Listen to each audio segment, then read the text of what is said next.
అనకాపల్లి జిల్లా రోలుగుంట మండలం అర్ల పంచాయతీ పెద్దగరువు గ్రామం నుంచి బీబీపట్నం స్కూల్కు వెళ్లాలంటే అక్కడి పిల్లలంతా కనీసం 10 కిలోమీటర్లు నడవాల్సిందే. అదేవిధంగా కొత్త లోసంగి, పాత లోసంగి గ్రామాల వారైతే రమారమి 6 కిలోమీటర్లు నడవాల్సిందేనట. వాస్తవానికి ఆయా గ్రామాల్లో పీవీటీజీ తెగకు చెందిన కొందరు గిరిజన విద్యార్థులు 20 మంది ఉన్నారు. వారంతా నిత్యం ఫీట్లు చేయాల్సిందే. పిల్లలు అంగన్వాడీ కేంద్రానికి వెళ్లాలన్నా 1 కిలోమీటర్ మేర నడవాల్సిందేనని తల్లిదండ్రులు ఆవేదన వ్యక్తం చేస్తున్నారు. రోలుగుంట మండలం పెదగరువులో 7, కొత్త లోసంగి, పాత లోసంగి గ్రామాల్లో 13 మంది పిల్లలు బీబీపట్నంలోని ఎంపీపీ స్కూల్లో చదువుకుంటున్నారు. వర్షం వచ్చిందంటే వీరంతా తడవాల్సిందే. పుస్తకాలతో పాటు గొడుగులు పట్టుకెళ్లాలంటే కష్టమే.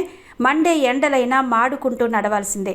గతేడాది బీబీపట్నంలోని టీచర్ను లోసంగికి డెప్యుటేషన్పై వేశారు. ఆ తర్వాత ప్రత్యామ్నాయం పేరిట స్కూల్ ఏర్పాటైనా అది కేవలం 6 నెలలే పనిచేసింది. గ్రామాన కనీసం ప్రాథమిక పాఠశాలైనా ఏర్పాటు చేయాలన్నది ప్రభుత్వాల ఆలోచన.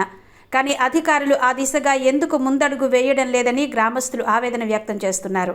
లోసంగిలో ప్రత్యేక స్కూల్ ఏర్పాటు చేసి బీబీపట్నం ఎంపీపీ స్కూల్ నుంచి ఓ టీచర్ను ఇక్కడకు పంపించాలన్నది ఆ ప్రాంత వాసుల డిమాండ్గా వినిపిస్తోంది. లోసంగిలో ప్రత్యేక స్కూల్ కోసం తామే ఓ షెడ్ నిర్మిస్తామని గ్రామస్తులు హామీ ఇస్తున్నారు.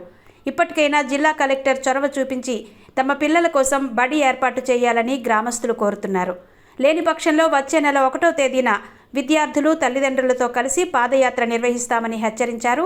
తమ గ్రామం నుంచి అంగన్వాడీ సెంటర్కు వెళ్లాలంటే కనీసం 15 కిలోమీటర్లు రాను పోను వెళ్లాల్సి వస్తోందని, కనీసం మినీ సెంటర్నైనా ఏర్పాటు చేయాలని గిరిజన సంఘం జిల్లా గౌరవాధ్యక్షుడు కె గోవిందరావు, ఆ సంఘం ఇతర నేతలు కిల్లో నరసయ్య, కొండతామల కామేష్ ప్రభుత్వాన్ని డిమాండ్ చేశారు. నా పేరు కె గోవిందరావు, గిరిజన సంఘం 5వ షెడ్యూల్ సాధన కమిటీ జిల్లా గౌరవాధ్యక్షుడిని. ఈరోజు రోలుగుంట మండలం పెదగరువు గ్రామంలోని 8 మంది పీవీటీజీ ఆదివాసీ కోందు గిరిజన పిల్లలు ఉన్నారు. అలాగే పాత లోసింగి, కొత్త లోసింగి గ్రామాల్లో సుమారుగా 14 మంది ఉన్నారు. మొత్తం కలిపి 21 మంది చిన్నపిల్లలు అక్కడ ఉన్నారు. అయితే అక్కడ స్కూల్ లేదు. స్కూల్ కోసం బీబీపట్నానికి కనీసం రాను పోను 10 కిలోమీటర్లు నడిచి రావాల్సి వస్తుంది పెదగరువు గ్రామస్తులు. అలాగే పాత లోసింగి, కొత్త లోసింగి 6 కిలోమీటర్లు నడవాల్సి వస్తుంది. చదువు కోసం కష్టపడేటువంటి ఆదివాసీ బిడ్డలకి గతం స్కూల్ ఏర్పాటు చేయాలని అనేక ఆందోళన చేశాం. గతంలో కూడా చేస్తే అక్కడ బీబీపట్నం నుండి ఒక స్కూల్ని అక్కడ డిప్యుటేషన్ చేశారు. కానీ ఈ సంవత్సరం అది కూడా లేదు.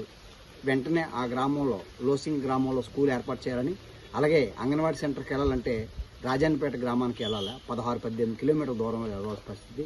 అందుకని మినీ అంగన్వాడీ సెంటర్ ఇవ్వాలని, లేకపోతే రేపు వచ్చే నెల 1వ వారంలో ఆదివాసీ గిరిజన తల్లిదండ్రులతో కలిపి పాదయాత్ర రోలుగుంట ఎంఈఓ కార్యాలయం వద్ద ఆందోళన నిర్వహించాలని మేము తీర్మానం చేయడం జరిగింది.